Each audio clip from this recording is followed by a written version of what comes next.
but this is a guy you'd expect to be playing 40 minutes a game during the postseason with his age, his athleticism, and that Well, I hasn't think Bud happened. is saving him for this moment, though. I think, Giannis had 29, 10, and 4, and he's not coming back in the game. So good numbers. He played 31 minutes. Middleton played 33. Bledsoe played 26. This is a nice balanced attack from the Bucks. But I think they knew well, pretty darn well what they were doing. The Pistons obviously were not a strong opponent. Blake Griffin was nicked up. And then game one, it just did not go Milwaukee's way. The Celtics jumped out to an early lead right away on Sunday, and it showed. So I think now is Giannis's time to shine, and I will not be surprised if the Bucks win the series in 5 games. I'm not sure I see it, and I worry a little bit about Budenholzer's ability to adjust. I mean, I'm a little concerned with his rotations, Jason. I really am, and I'm not just trying to concern troll people. I don't like how much he's playing Mirotic, Lopez, and Ilyasova in this series, and I think it's going to come back to bite him as it did in Game 1. Those guys really, really have to hit shots and be perfect defensively, and I do worry a little bit about this. Despite the 28-point lead right now, Jason, I have a stat for you already from this game. Brook Lopez is a minus 12. A minus 12. Considering that the Bucks have currently outscored the Celtics by 28 points, that's a little bit astounding, and I think it speaks to the fact that he's going to have trouble playing in the series. And as much as I love Lopez, I do think there's a little bit more room to play a guy like Mirotic or Ilyasova, but I'm not sure their value to the team. They're not going to really protect the rim, and that's just going to leave them a little bit vulnerable. So I think the loss, obviously, of Brogdon has been big, but I'm really curious to see what Coach Bud does in the series, because if Stevens can outcoach him, he could give the Celtics a fighting chance in the series, especially as it heads home to Boston. I'm not worried, dude. You mentioned Lopez being a minus 12. Horford in 29 minutes was a minus 10. Kyrie was a minus 19. Jaylen Brown, minus 29. Gordon Hayward, minus 30. Okay?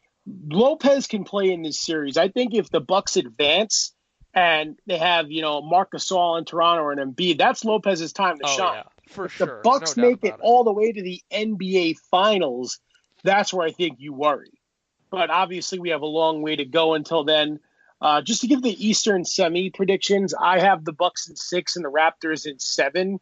And I'm also going to go out and say by the time we record again next Tuesday, none of these 4 series will be decided.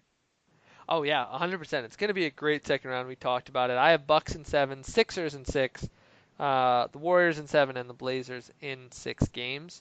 Um, I would say I'm a little concerned about the Bucks and I'm a little concerned about the Blazers at this point, but I still feel pretty confident in the Blazers. I am worried. I am genuinely quite worried about the Bucks. I think that first game loss, we knew they were going to come back game 2 and fight.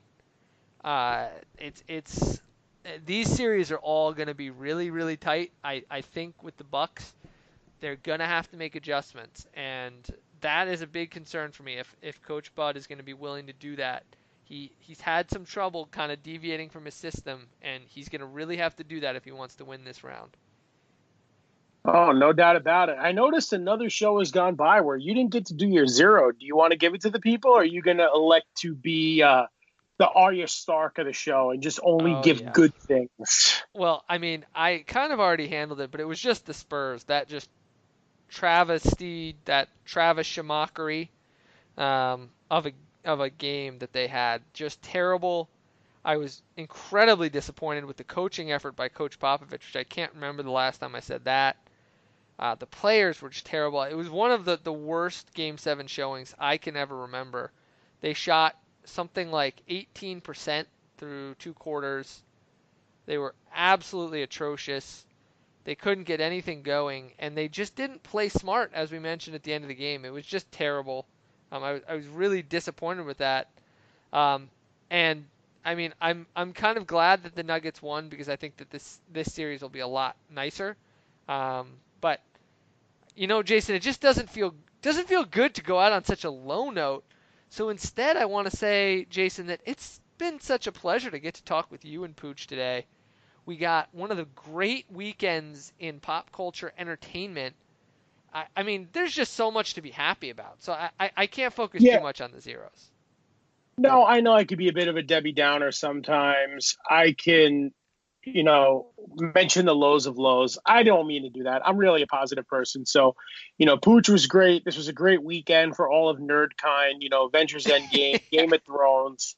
I know it's a fun little phrase. And the NBA playoffs, obviously. So, just a couple quick house cleaning items. We're going to have Hill Boyce from DoubleGSports.com. He's going to be on to discuss the draft lottery, which, believe it or not, Ben, is 2 weeks from tonight. So, we're full steam ahead. We got the second round, the conference finals, the NBA finals, the draft, free agency. We'll get our boy Pooch back on.